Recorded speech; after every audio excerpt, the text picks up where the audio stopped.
Um, well, I just got information, or at least I was told there was some hugging going on in here. It's a funny story, yes, man. I actually want to get with you after this one. It's funny because my wife actually just told me like last week, and I can't remember the reason why, but she was telling me that it's good to get 8 hugs a day. So I've been trying to get 8 hugs a day. So I've been randomly hugging people around the office. So I'll get with you after this, man. But just looking at the game overall, big win for us. Hope we're able to capture that momentum and use it moving forward as we on a short week, tough division game, going on the road. Especially kind of look at how the turnout went for us last year to kind of cap off the season, really. So there's a little bit of a pit of in our stomach still sitting there based off of our performance for how we did play last year in Green Bay. And so with that, we'll look to find a way to build off the momentum that we did capture Monday night. Huge win, unbelievable atmosphere, and the biggest, brightest lights. And guys showed up and were able to make an impact and find a way to win that football game. When it came to calling for fair catch on the kickoff, was that because it was kind of one of those pop-up corner kicks? Yeah, that was just kind of like a game plan deal, really, that we kind of had in place. But it did have some good hang time on it right there. So, yeah, it was just a little game plan thing that we kind of had going on, game within a game.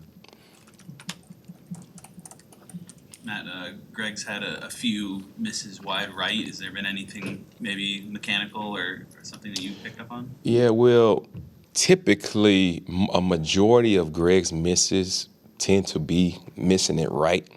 I mean, I don't want to say all of them, but a good majority of them. And it's a little bit of a mechanical thing, just kind of with his plant foot and make sure he's following through. But the extra point, he just kind of toed that one and really didn't get a full hold on it with his ankle lock there, and so he kind of toed it, which resulted in him pushing it right there. And then, I thought the 50-yard ball was really a good strike. It felt good off the foot, and it just kind of leaked on him right there. But, we had a great talk. Myself and Greg did about, what the expectations are, who he is as a player, how we expect him to perform. And in those moments, those are gotta-have-it type moments right there. And he understands and knows that and expects that from himself. So with that, the defense find a way to help us out and make a play at the end of the game there.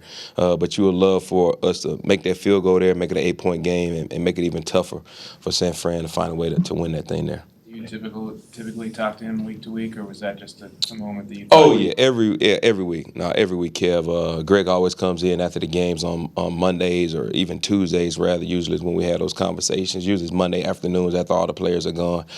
Greg's come in, just kind of have a review of the game, watch the tape, review it. What went good, what went well, what didn't feel so good. And so with that, we're kind of able to adjust and make corrections and move forward. But he has a pit in his stomach, and he's looking at this as a great opportunity for a bounce back for him. He's 7-9 on the year, 2 misses being from 57 and then 50-yarder Monday night. So he's having a great year so far, and we just see this as an opportunity to how can we respond the right way, and I know Greg will do that. Matt, with Najee taking a seat this last week, how'd you feel the change of gunner went? I thought the change of gunner was good. We got a good young group of gunners that I'm very confident in, and Coach DG does a great job of working with those guys.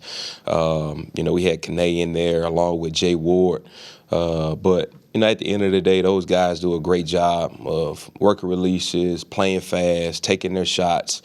And, it's a tough position to play, especially when, you haven't had many reps at it and you're a young core group. But I feel great about that group of gunners that we got there. And, we look forward to it. Got an unbelievable opportunity ahead of us with Jay Reed and Kayshawn Nixon back there at returner. And so it'll be great for those young guys to get out there and get to it.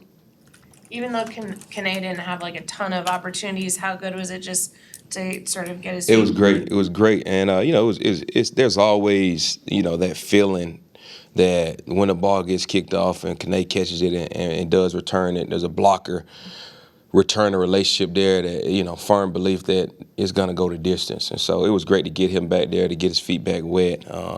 He hasn't played football in over almost a year now with no preseason, really kind of missed OTAs and training camp. And so, there's a little bit of nerves there, but a lot of excitement to get him back out there. And, with that, we'll get back into the swing of things. What type of challenges does Lambeau Field present on special teams? I think the biggest thing is the footing. Last year you looked at it, there were a lot of guys on the ground slipping, especially when you start talking about trying to set up for blocks. You're working at high speeds, trying to flip your hips, be well rooted and grounded. So we got to make sure we got the right cleats out there, and kind of looking at the weather forecast.